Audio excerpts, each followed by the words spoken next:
From translation, KJV King James Version, this 205 day of the year. Today we are reading passages Ecclesiastes 1-4, Ecclesiastes chapter 1, verses 1 to 18. The words of the preacher, the son of David, king in Jerusalem. Vanity of vanities, saith the preacher, vanity of vanities, all is vanity. What profit hath a man of all his labour which he taketh under the sun? One generation passeth away, and another generation cometh, but the earth abideth for ever. The sun also ariseth, and the sun goeth down, and hasteth to his place where he arose. The wind goeth toward the south, and turneth about unto the north. It whirleth about continually, and the wind returneth again according to his circuits.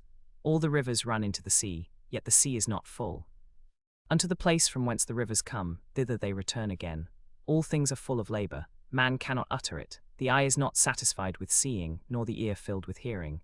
The thing that hath been, it is that which shall be. And that which is done is that which shall be done, and there is no new thing under the sun. Is there anything whereof it may be said, see, this is new? It hath been already of old time, which was before us. There is no remembrance of former things, neither shall there be any remembrance of things that are to come with those that shall come after. I the preacher was king over Israel in Jerusalem.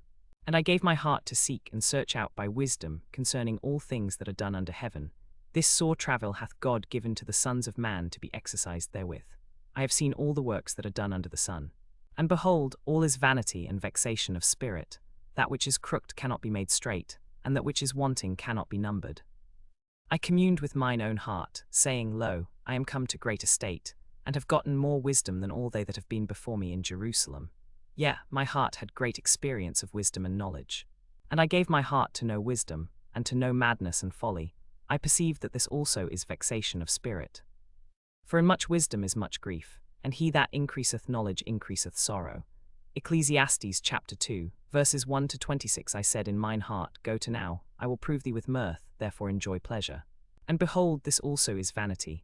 I said of laughter, it is mad, and of mirth, what doeth it? I sought in mine heart to give myself unto wine, yet acquainting mine heart with wisdom.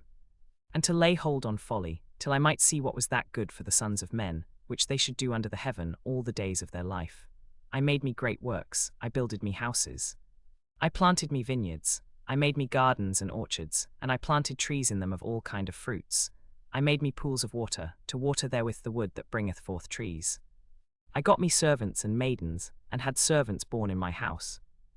Also I had great possessions of great and small cattle above all that were in Jerusalem before me.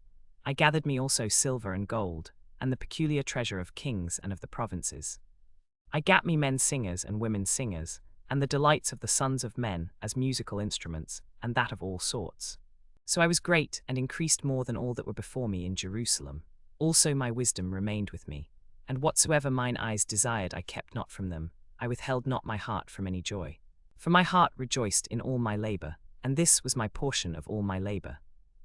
Then I looked on all the works that my hands had wrought, and on the labour that I had laboured to do, and behold, all was vanity and vexation of spirit, and there was no profit under the sun. And I turned myself to behold wisdom, and madness, and folly, for what can the man do that cometh after the king, even that which hath been already done? Then I saw that wisdom excelleth folly, as far as light excelleth darkness.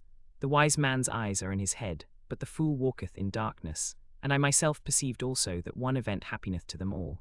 Then said I in my heart, As it happeneth to the fool, so it happeneth even to me. And why was I then more wise? Then I said in my heart that this also is vanity. For there is no remembrance of the wise more than of the fool for ever, seeing that which now is in the days to come shall all be forgotten.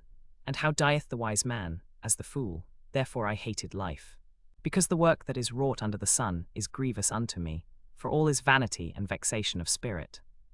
Yea, I hated all my labour which I had taken under the sun, because I should leave it unto the man that shall be after me, and who knoweth whether he shall be a wise man or a fool. Yet shall he have rule over all my labour wherein I have laboured, and wherein I have showed myself wise under the sun. This is also vanity. Therefore I went about to cause my heart to despair of all the labour which I took under the sun. For there is a man whose labour is in wisdom, and in knowledge, and in equity. Yet to a man that hath not laboured therein shall he leave it for his portion. This also is vanity, and a great evil. For what hath man of all his labour, and of the vexation of his heart, wherein he hath laboured under the sun? For all his days are sorrows, and his travel grief. Yea, his heart taketh not rest in the night. This is also vanity. There is nothing better for a man, than that he should eat and drink, and that he should make his soul enjoy good in his labor. This also I saw, that it was from the hand of God. For who can eat, or who else can hasten hereunto more than I? For God giveth to a man that is good in his sight wisdom, and knowledge, and joy. But to the sinner he giveth travail, to gather and to heap up, that he may give to him that is good before God. This also is vanity and vexation of spirit.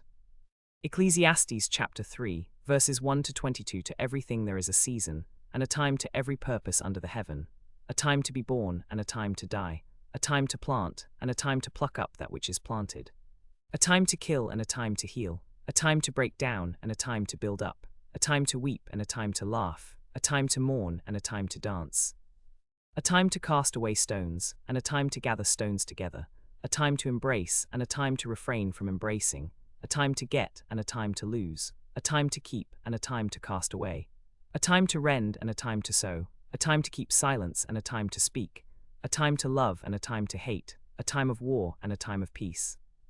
What profit hath he that worketh in that wherein he laboureth? I have seen the travail, which God hath given to the sons of men to be exercised in it. He hath made everything beautiful in his time. Also he hath set the world in their heart, so that no man can find out the work that God maketh from the beginning to the end. I know that there is no good in them, but for a man to rejoice and to do good in his life, and also that every man should eat and drink, and enjoy the good of all his labour. It is the gift of God. I know that whatsoever God doeth, it shall be forever. Nothing can be put to it, nor anything taken from it. And God doeth it, that men should fear before him. That which hath been is now, and that which is to be hath already been, and God requireth that which is past. And moreover I saw under the sun the place of judgment, that wickedness was there, and the place of righteousness, that iniquity was there. I said in mine heart, God shall judge the righteous and the wicked, for there is a time there for every purpose and for every work. I said in mine heart concerning the estate of the sons of men, that God might manifest them, and that they might see that they themselves are beasts. For that which befalleth the sons of men befalleth beasts, even one thing befalleth them.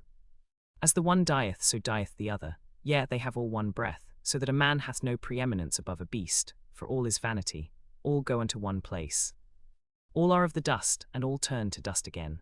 Who knoweth the spirit of man that goeth upward, and the spirit of the beast that goeth downward to the earth? Wherefore I perceive that there is nothing better than that a man should rejoice in his own works. For that is his portion, for who shall bring him to see what shall be after him? Ecclesiastes chapter 4, verses 1 to 16. So I returned, and considered all the oppressions that are done under the sun, and behold the tears of such as were oppressed, and they had no comforter. And on the side of their oppressors there was power, but they had no comforter. Wherefore I praised the dead which are already dead more than the living which are yet alive.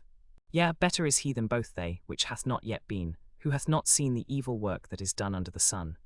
Again, I considered all travail, and every right work, that for this a man is envied of his neighbour. This is also vanity and vexation of spirit. The fool foldeth his hands together, and eateth his own flesh. Better is an handful with quietness, than both the hands full with travail and vexation of spirit. Then I returned, and I saw vanity under the sun. There is one alone, and there is not a second, yet he hath neither child nor brother. Yet is there no end of all his labour, neither is his eye satisfied with riches, neither saith he, for whom do I labour, and bereave my soul of good? This is also vanity, yea, it is a sore travail. Two are better than one, because they have a good reward for their labour. For if they fall, the one will lift up his fellow, but woe to him that is alone when he falleth. For he hath not another to help him up. Again, if two lie together, then they have heat, but how can one be warm alone? And if one prevail against him, two shall withstand him. And a threefold cord is not quickly broken. Better is a poor and a wise child than an old and foolish king, who will no more be admonished, for out of prison he cometh to reign. Whereas also he that is born in his kingdom becometh poor. I considered all the living which walk under the sun, with the second child that shall stand up in his stead. There is no end of all the people, even of all that have been before them. They also that come after shall not rejoice in him. Surely this also is vanity and vexation of spirit.